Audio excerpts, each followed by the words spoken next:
Hello दोस्तों, welcome to ICM channel. आज हम लोग यहाँ पे डिस्कस करने वाले हैं दो टॉपिक के बारे में। पहला यहाँ पे है जियो फाइनेंशियल और दूसरा यहाँ पे रिलायंस इंडस्ट्रीज। ठीक है, और इस वीडियो को जरूर से अंत तक देखना क्योंकि ये इंपॉर्टेंट वीडियो है दोनों के रिगार्डिंग। और यदि आप इस वीडियो को देख लेते हो ना तो जो भी डाउट है वो यहाँ पे कम हो जाएगा। ठीक है, और कोई डाउट बच भी जाए मान लो तो आप ज़रूर से कमेंट में पूछना। तो स्टार्ट करते हैं और समझते हैं सबसे पहले हम लोग यहाँ पे कि टॉपिक क्या है। टॉपिक से पहले शायद आपको मालूम है कि कल जो है डेट कौन सा है, तो कल है 28 अगस्त। तो आप लोग यहाँ पे क्या बोलोगे कि भाई कल 28 अगस्त है, तो भाई इससे क्या मतलब है मतलब है क्योंकि 28 अगस्त को यहाँ पे होने वाला है AGM। ठीक है, मतलब एनुअल जनरल मीटिंग। तो बहुत से लोग बोलेंगे कि ये तो हमेशा होता है, तो इससे क्या कुछ इंपॉर्टेंट है या नहीं। तो शायद आप लोग यहाँ पे जानते हो या फिर नहीं। 2022 में कंपनी का ये बोलना था कि हम लोग जो दिसंबर के पहले आपको 5G सर्विस यहाँ पे लाने वाले हैं और ये 5G आपको आ भी चुका है। ठीक है, आप जान रहे हो, मतलब कि जो भी कंपनी बोलती है ना AGM में, वो एक लकीर हो आपका हो जाता है। और ये लकीर को समझो, यदि आप इस लकीर को समझ लेते हो ना कि इस लकीर का क्या डिस्टेंस है, क्या इसका हाइट है, क्या ऑलमोस्ट सारा कुछ इसका यदि आप जान लेते हो तो फिर आपको आसानी होगा कि आप एक साल का प्लान यहाँ पे कर सकते हो। ठीक है, और ये तो खास यहाँ पे इसलिए क्योंकि यहाँ पे जियो फाइनेंशियल के रिगार्डिंग भी कुछ इंपॉर्टेंट जो है टॉपिक के साथ आपको शेयर होने वाला है। क्योंकि यहाँ पे AGM में इसके बारे में भी कंपनी सोचेगी और इस बात को समझो कि यहाँ पे बहुत सारे एक्सपर्ट ये बात बोल रहे हैं। और जहाँ तक मुझे ऐसा लगता है कि ये तो सही ऐसा हो सकता है जो आप लोगों को जानना चाहिए। ठीक है, तो चलो फिर समझते हैं। तो सबसे पहले मैंने बताया कि यहाँ पे क्या होता है क्या नहीं होता है AGM में। ठीक है, लेकिन आप जानते हो कि यहाँ पे हाल ही में जो है जियो फाइनेंशियल ने आपको ब्लैक रॉक के साथ पार्टनरशिप किया। ठीक है, मतलब रिलायंस ने यहाँ पे ब्लैक रॉक के साथ पार्टनरशिप किया। क्यों? क्योंकि यहाँ पे म्यूचुअल फंड बिजनेस पे उनको यहाँ पे उतरना है। साफ तौर से ऐसा हम लोग यहाँ पे बोल सकते हैं, ये आप सही से जान भी रहे हो।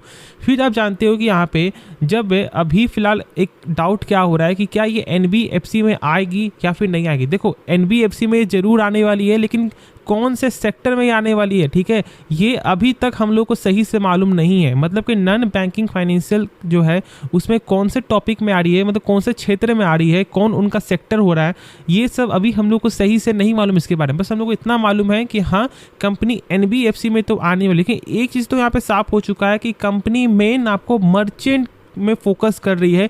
मतलब फ़ोन पे, पेटीएम जैसे जो उनका काम है उसमें ज़्यादा ये कंपनी फोकस करी, जो मैंने स्टार्टिंग से आपको शेयर किया हुआ है। तो इसलिए बजाज फाइनेंस के साथ यहाँ पे कंपेयर करना अभी थोड़ा सा ब्रेक करो। लेकिन हाँ, NBFC के साथ यहाँ पे कुछ अनाउंसमेंट ऐसा हो सकता है, तो ये भी फोकस रखने वाली बात है कल के दिन।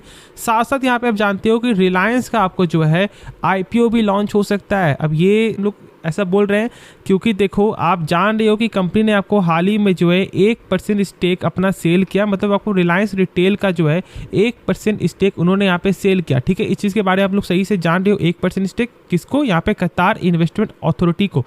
तो ये जो 1% जो कम हुआ है ना, और ये जो एक आपका न्यूज़ क्या आ रहा था कि यहाँ पे रिलायंस आपका IPO ला सकती है, आपको रिलायंस रिटेल का और साथ साथ यहाँ पे जियो का, मतलब कि टेलीकॉम का। ठीक है, और ये एक बड़ा अनाउंसमेंट यहाँ पे कल के दिन हो सकता है। तो फोकस जरूर से आप लोगों को रखना है। और एक चीज़ और अब जान लो कि ये यदि ऐसा हो जाता है ना, तो फिर तो आप समझ जाना कि मतलब रिलायंस का यहाँ पे 3 से 4 पार्ट अब जो है बनने वाला। लेकिन एक डर भी आपका हो जाता है कि क्या हम लोग यहाँ पे रिलायंस इंडस्ट्रीज़ में होल्ड करके चलें, क्योंकि आपने रिलायंस में अभी जो पैसा लगाया है, क्योंकि आपका मेन मोटो क्या था कि यहाँ पे टेलीकॉम सेक्टर आगे बढ़ने वाला है, रिटेल आगे बढ़ने वाला है, इसलिए आपने रिलायंस में पैसा लगाया था। आप कमेंट में बताना कि क्या आपका यही विजन था या फिर नहीं था।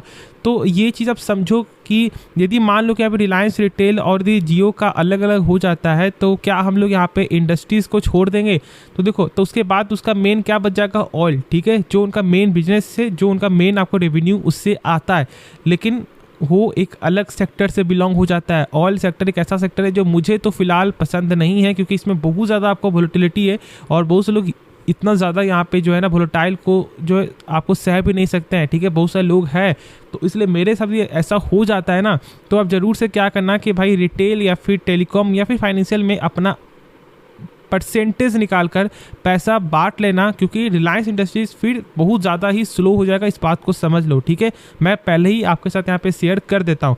कोई ब्रेकिंग न्यूज़ ऐसा कुछ भी तो यहाँ पे कंफर्मेशन दिखाई नहीं दे रहा है, लेकिन हाँ ये तो है कि कल के दिन कुछ बड़ा धमाका होने वाला है। तो इसलिए आप जियो फाइनेंशियल में क्या कर सकते हो, होल्ड करके चल सकते हो। जो मैंने बोला था, और मैंने ये भी बोला था कि देखो यहाँ पे एक्सपर्ट ये बोल रहे थे कि 160 से लेकर 190 के बीच का उनका जो टारगेट था, वो टारगेट उनके हिसाब से वो आ सकता है। लेकिन देखो मैं ये नहीं जानता कि 190 आएगा या फिर 160 आएगा या फिर 300 जाएगा, लेकिन बस मैं ये जानता हूँ कि कंपनी का बिजनेस कैसा है, और जो कंपनी का जो यहाँ पे बयान आया है आपको बिजनेस के रिलेटेड, वो यहाँ पे गजब है, ठीक है, इसमें कोई भी शक है नहीं। जो मैंने शेयर किया हुआ है आपके साथ, तो इस बात को समझो। मेन आप कंपनी के बिजनेस से पैसा लगाते हो, यदि आप ऐसे गौर करोगे तो यहाँ पे IRFC आपका हो गया, आरबीएल आपका हो गया, क्या था, कोई लोग इससे पूछ नहीं रहे थे, ठीक है, कोई यहाँ पे फोकस नहीं कर रहा था। लेकिन जब जैसे यहाँ पे गेन स्टार्ट हुआ तो लोगों ने बाई करना स्टार्ट कर दिया। लेकिन पहले भी ये कंपनी आपको एक अच्छे वैल्यूएशन पे मिल रहा था, लेकिन लोगों ने इस कंपनी के बारे में सही से समझा नहीं, इस कंपनी के बिजनेस के बारे में सही से समझा नहीं। तो इसलिए इस बात को समझना बहुत ज़्यादा जरूरी है कि मेन पहले कंपनी का बिजनेस होता है। यदि कंपनी का बिजनेस यदि आप लोगों को पसंद है ना, तो स्टॉक गिरता है, ठीक है, बाई करो। स्टॉक यदि आपको बहुत नीचे गिरता है और नीचे गिरता है तो फिर होल्ड कर चलो, क्योंकि आपको ये मालूम है कि कंपनी का बिजनेस यहाँ पे सही है। तो इस बात को समझना सबसे पहले बहुत ज़्यादा जरूरी है कि आप लोग ने जो है कंपनी में पैसा लगाया है या फिर आप लोग गैम्बलिंग कर रहे हो।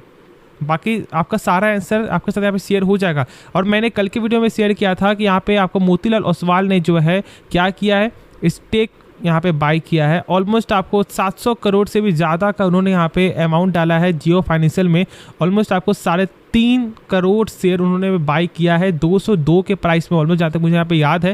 तो इस बात को समझना बहुत ज़्यादा जरूरी है कि लोग फोकस कर रहे हैं, बस आप लोग यहाँ पे डर रहे हो, तो होल्ड करके चलो। बाकी मैंने सारा कुछ आपके साथ यहाँ पे शेयर किया। रिलायंस इंडस्ट्रीज हो या फिर जियो फाइनेंशियल हो, कंपनी में कोई भी खराबी नहीं है, बस आपका बिजनेस यहाँ पे साफ होना चाहिए और आपको पसंद आना चाहिए। तो होप ये वीडियो पसंद आया होगा। बाकी इस वीडियो में यदि आपको कुछ भी सीखने को मिला तो आप हमारे चैनल को सब्सक्राइब कर सकते हैं, और साथ साथ इस वीडियो को भी शेयर करना। और यदि आपने अभी तक डीमैट अकाउंट ओपन नहीं करवाया तो आप जरूर हमारे लिंक से डीमैट अकाउंट ओपन करवा सकते हो, जो मैंने दे दिया है आपको डिस्क्रिप्शन बॉक्स में।